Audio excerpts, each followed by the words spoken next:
জাতীয় নির্বাচন শেষ হতে না হতেই সিটি নির্বাচনের প্রস্তুতি শুরু করেছে জামায়াত ইসলামী ও তাদের জোট সঙ্গীরা।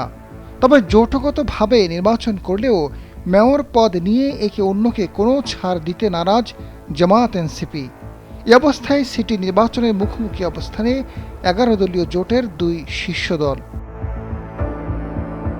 স্থানীয় সরকার নির্বাচনে উপজেলা চেয়ারম্যান, পৌরসভার মেয়র এবং ইউনিয়ন পরিষদ চেয়ারম্যান পদে আগে থেকেই প্রার্থী ঠিক করেছে সংসদের বিরোধী দল জামায়াত ইসলামী।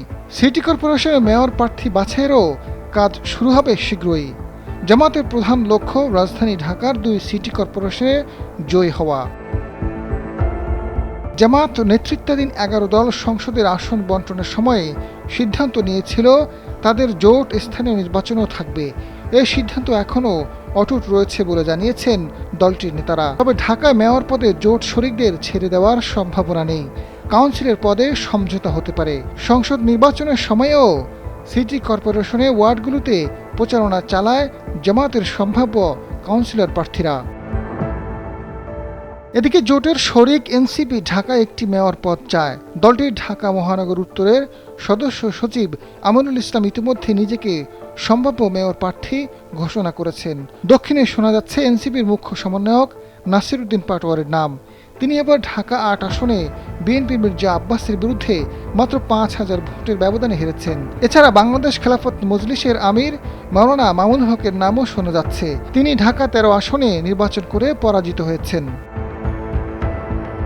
এনসিপির কেন্দ্রীয় নির্বাচন পরিচালনা কমিটির মিডিয়া সেক্রেটারি ইয়াসির আরাফাত জানান, ঢাকা 2 সিটিতে তাদের নির্বাচন করার পরিকল্পনা রয়েছে। জোটগতভাবে নাকি এককভাবে হবে সেই বিষয়ে এখনও কোনো সিদ্ধান্ত হয়নি। সংসদ নির্বাচনে ঢাকার 15টি আসনের 4টিতে এনসিপিকে, 1টিতে বাংলাদেশ খেলাফত মজলিসকে ছেড়ে দেয় জামায়াত।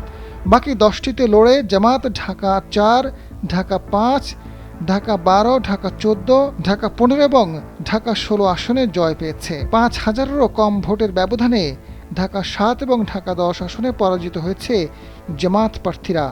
ঢাকা 8 আসনে এনসিপি এবং ঢাকা 13 আসনে বাংলাদেশ খেলাফত মজলিস 3 থেকে 6000 ভোটের ব্যবধানে হেরে গেছে। আজাদ ফারুক, সময়ের আলো।